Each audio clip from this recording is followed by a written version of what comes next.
Hey guys, in this video I'm going to show you how to download Loom software in laptop. So in order to do this, first of all, navigate to any browser on a PC, go to the search bar and type in Loom download. Hit enter and click on the first link that says loom.com/download.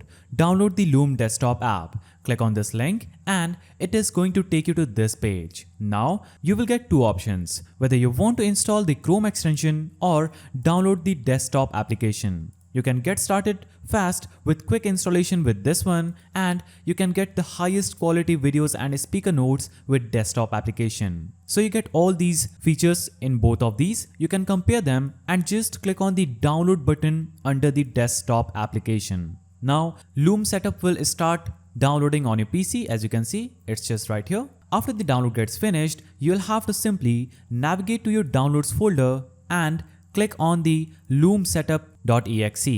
After click on the setup, it will start getting installed on your PC and you will see a Loom icon at your desktop. Now refresh your PC and a small pop-up saying Loom will appear. Here, if you don't have an account, click on the sign up button. If you have an account, you'll have to click on the sign in button. After you click on sign up, you'll be promoted to loom.com, where you can sign up using Google or email, choose an account, click on continue. Now click on the open button and this will open up Loom in your browser, and you'll have to now cut your browser. After that, your Loom application will be automatically started. Now you can see how to start recording. Click on next, see the mic check option, click on next and click on start recording. After that, your recording with Loom will be started. So that's how you download Loom software on laptop. If you found this video helpful, please don't forget to give it a thumbs up and thanks for watching.